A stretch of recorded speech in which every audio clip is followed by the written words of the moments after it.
Hi, I'm Colby, and today I want to talk about CODA. CODA won the Academy Award for Best Picture last year, and it's a really great film. It also won Best Adapted Screenplay. It's based on a French film, kind of with the same premise, and it also won Best Supporting Actor for Troy Kotsur's performance, which is really, really great. Now, this is kind of a typical coming of age film. The premise is that Ruby Rossi wants to sing and she wants to go to college for singing. But her family is deaf and they don't really quite understand her love of singing, and they want her to stay and work as a translator for them and stay with their fishing business that really needs her help, both in the fishing and in the translating. So there's this natural tension with her trying to build her own identity and explore other things outside her family and her family's need for her, both financially and also emotionally. Now, this film turns a lot of the typical beats of a coming of age film and it adds a really fresh layer by it. Instead of having the family kind of this kind of sterile way that a lot of like maybe Disney coming of age films are, the family really loves each other. And part of the issue is that they love each other too much and they're a bit too codependent on each other. And they have insecurities and stuff that they haven't really quite figured out, especially the mom and like her way that she relates to her daughter. There's a really, really great scene in the film where the mom just kind of brushes off Ruby's interest in singing. And she's just like, oh, if I was blind, you'd be into painting. And she just really centers it on herself because she's insecure and she's not sure how to handle Ruby's interest in this. That kind of tension is great, and Marlee Matlin's performance is really great as this kind of narcissistic mom. This kind of tension with the parents both wanting their daughter around, but also kind of needing the daughter, not just for help with the business, but also just for like approval and just as like a friend for them.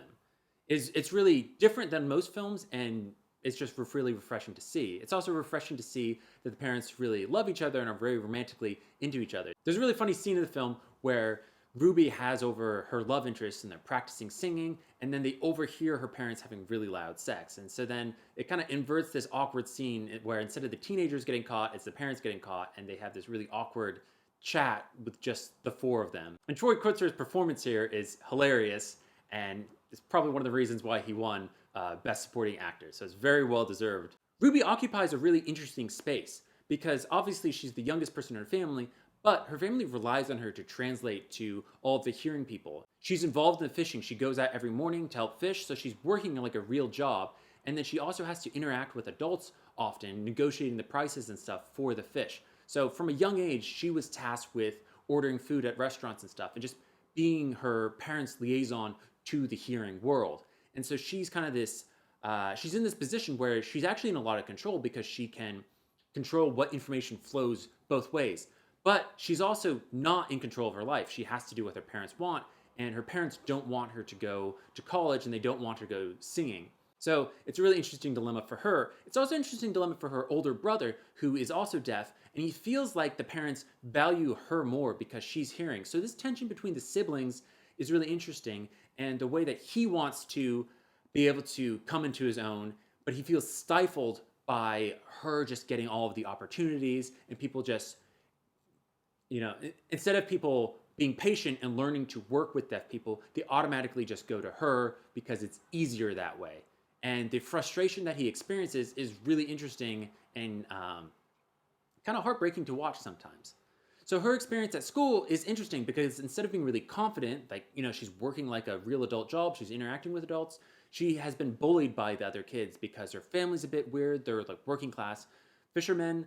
And instead of being able to talk properly when she first went to school, she said that she talks like a deaf person. She's very self-conscious about this. And the first time that she has to sing in front of the class, she just runs out because she's so nervous about how other people are going to perceive her.